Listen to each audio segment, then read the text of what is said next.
Hello, welcome to our TNT. It's the 29th of May, and yes, we will have some updates on these changes to visas coming into Thailand. These are the biggest changes that, as far as I can see, have ever been made at one time, and a lot of them, it seems, to be about trying to keep the tourist numbers, up and perhaps even increasing in Thailand, and I'm sure a lot of you will speculate why that might be. We've got a few articles about that coming up. We do have a few things we need to clarify as well, but the biggest changes to the visas coming into Thailand in general are the extension of the visa exemption from, for most people, 30 to 60 days, and the increase in countries that will now be able to get that visa exemption. The second one is the Destination Thailand Visa, and this is new, and we've got some more details about that, which allows you to stay for up to 5 years in 180-day chunks. And then there's going to be some big changes to the non-immigrant visas, which we have to renew every year. And some of those have not been announced yet, and we'll have to wait for further details. But they're the three areas where the main changes are, but there's a lot of other little details which we'll get into later in the program. Also, before we start, we just need to clarify an issue about Soi 6 and the helicopter bar. Now, I've been contacted by Brian Flowers, who has told me he does not have anything to do with the ownership or management of the helicopter bar, nor does he have anything to do with the employment of the security guards that were involved in that kerfuffle in Soi 6 that, a lot of people have been talking about. So just to clarify that Brian Flowers and the Nightwish Group don't have anything to do with the helicopter bar. All right, now a few quick things before we get into some of those details on the changes to tourist visas. And we'll start with this one from Phuket-go.com. Anutin told to rest after a heart scare. And Anutin Charvirakul, the current Deputy PM and the Minister of Interior, has announced that his demanding work schedule has taken a toll on his health. He's been diagnosed with supraventricular tachycardia, a type of arrhythmia that causes an irregular heartbeat. Of course, he's best known to foreigners as the man behind the decriminalisation of cannabis back in 2022, his spontaneous stabs at foreigners from time to time, and his super safe response to the COVID-19 pandemic in Thailand. And Anutin's assured Thai media that his health is improving, and he says it's his intention to prioritise rest and better manage his schedule moving forward.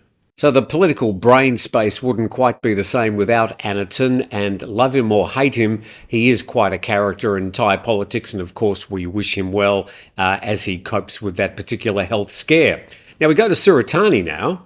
In this article published in KhalsodEnglish.com, Suratani takes resolving Koh Samui land issues seriously, and Thai government authorities are currently taking serious steps to tackle the problem of state land grabbing by foreigners on Koh Samui, and this comes after there's clear evidence of the dense development of luxury buildings on the hills. The meeting hosted by the governor of Suratani was trying to solve problems related to the development of steep slopes in Koh Samui district and the illegal activities of foreign companies. And a task force is going to try and rectify errors in the issuance of land rights documents, and they noted cases where foreigners own or control companies through nominees in order to retain ownership of land in Thailand, which we've noted before and will remind you is strictly illegal and goes against the spirit of the idea of not allowing foreigners to own or control land in Thailand unless very few circumstances. And the Deputy Commander of the 4th Army says the investigation clearly showed illegal construction on steep slopes, which is expressly against the law. And inspections also uncovered irregularities in land ownership records. The problem, which is widespread in tourist areas, needs to be solved urgently. Of course, the situation isn't just Koh Samui, although this is the one that's currently in the spotlight. The issue of foreigners using Thai nominee companies for the purposes of owning or controlling land in Thailand is a much bigger problem right around the country. And if the Thai government really wants to try and do something about breaking that situation down, they've got a very long task ahead of them. Now, let's go to our next quick update before we have a talk about the new visas here in Thailand. And this also from KhalsotEnglish.com. Red Bull's Chalerm sues TV host ex-cop for defamation over his son's case. Now, this is Chalerm Yuvidya, who is the father of Boss, and of course one of the people who is control of the huge Red Bull company here in Thailand. And Chalerm Yuvidya, who of course is the son of the Red Bull co-founder Chaleo Yuvidya, is suing a TV host and ex-cop for defamation, which claims he used 300 million baht for lobbying to help his son Boss escape charges. And his attorney filed a defamation lawsuit against a police lieutenant colonel, a senator and former commissioner of the Metropolitan Police, and a host, a TV host, and they're seeking 50 million baht in damages. And the program's content accused Mr. Chalerm of spending up to 300 million baht in lobbying efforts to help his son, Vorayut Boss Yuvidya, escape charges after his son drove a car that hit and killed a police officer before fleeing the country. However, the story says this money allegedly did not significantly help his son. Except to say that 12 years after the case, his son is still at large overseas and is not here in Thailand facing charges. And the plaintiff's petition states that the actions of both defendants caused damage to the plaintiff, tarnishing the reputation of the Yuvidya family and subjecting him to contempt and hatred, which constitutes defamation by publication. So the story that just keeps on giving, and Boss still at large, enjoying the high life overseas, but here at home his father having to cope with a defamation suit.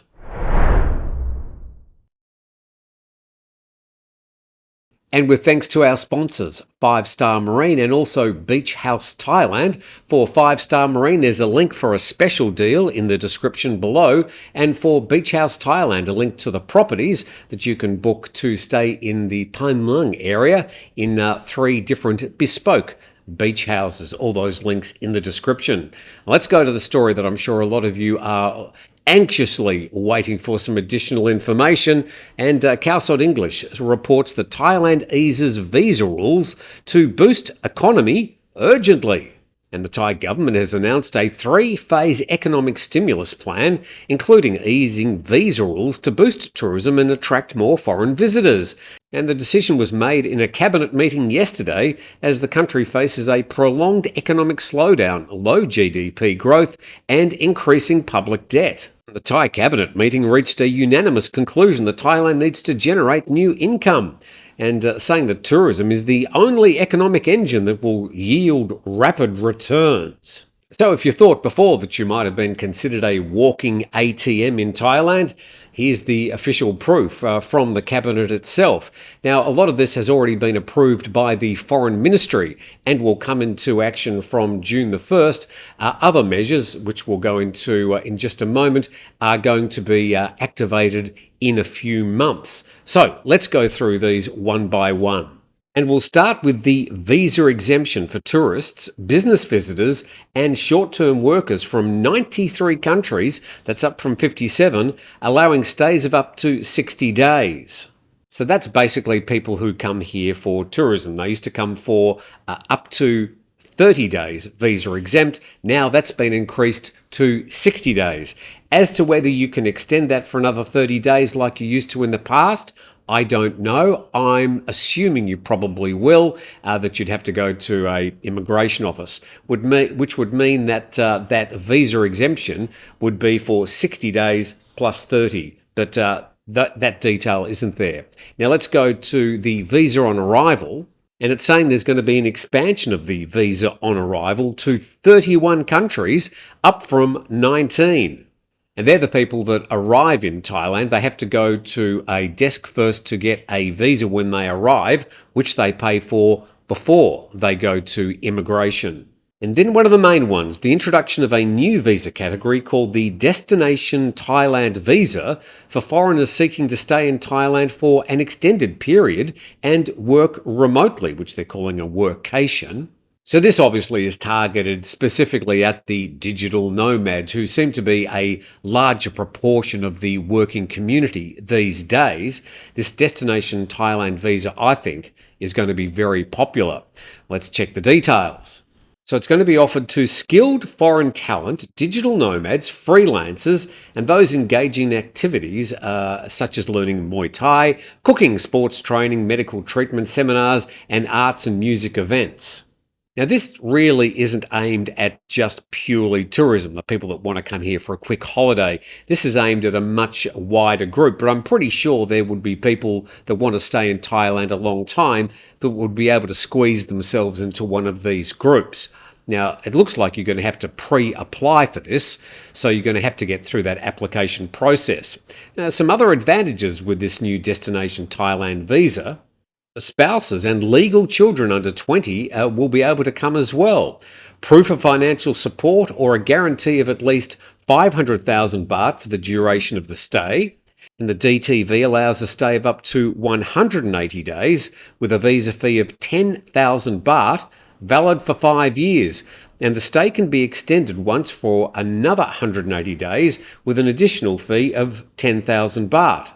Okay, so I gave the impression yesterday wrongly that it was 180 days plus 180 days plus 180 days all the way up to 5 years. But it looks like it's just 180 days, and then you can also put another 180 days onto that in a period of 5 years.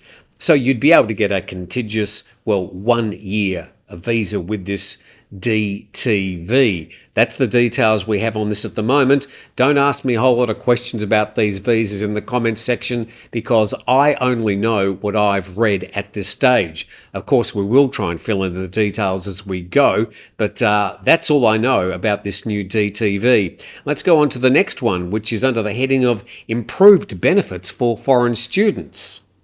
And foreign students pursuing bachelor degrees or higher with a non-immigrant ED visa will have an easier time finding work and staying in Thailand after they graduate.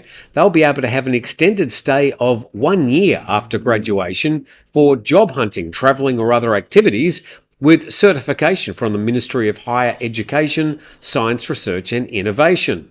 So that's going to be great for students coming to study in Thailand. They'll then be able to use all that education and their new credentials to stay in Thailand for up to 1 year and work. Now, let's go to some of the other visa types. And this, I think, is the main one: restructuring and reducing the number of non-immigrant visa categories from 17 down to 7. This will start in September 2024. So, marriage visa, ED visa, retirement visa, business visa. These categories, there used to be apparently 17 of these non-immigrant renewable visas, and they're bringing the number of those down from 17 to just 7. I don't know any more than that, so there's no use asking me, but it's going to be starting in September 2024, of course. As soon as we get the details, we'll pass them on. Let's go to the next one. They're going to adjust the criteria and condition of the long stay visa for elderly people who wish to spend their retirement in Thailand starting in September 2024. So that's specifically what's currently the O and the OA visa. For retirement, they're going to adjust the criteria and conditions. Now, just reading through the tea leaves, I would say that they're probably going to make the conditions easier rather than harder, given what they're trying to do with attracting more people to come to Thailand. But again, I don't know the current details. If you're currently on an O or an OA visa, I don't know what's going to happen to that, whether it's going to apply when you renew. Just wait for those details, except to say that we can expect some changes from September this year. Now, again, specifically about that visa, reducing the health insurance requirements for non-immigrant visa OA from 3 million baht to the pre-COVID levels. That'll be 40,000 baht for outpatients and 400,000 baht for inpatients. So for people applying for that OA, that retirement visa from outside the country, they used to have that, pretty high bar of health insurance that had to be included in the application of 3 million baht. That's going to be revised down. And expanding the e-visa service from 47 up to 94 Thai embassies, consulates and trade and economic offices worldwide by the end of this year. So profound changes indeed. I'm pretty sure if you go to your embassy today, they'll probably stare at you and have absolutely no idea what you're talking about. It'll take a few weeks for a lot of this to sift through the system. But there are big changes, and it looks like they've been working on this for quite a while. So what does it mean for you? I think each individual is going to have their own personal circumstances, and we're just going to have to wait for the details. But in the short term, anybody that wants to come to Thailand after June the 1st, they'll be able to arrive with their passport, with some sun cream in their bag, roll up to immigration and get stamped in instead of 30 days for 60 days. I mean, that's the first and most obvious change in this.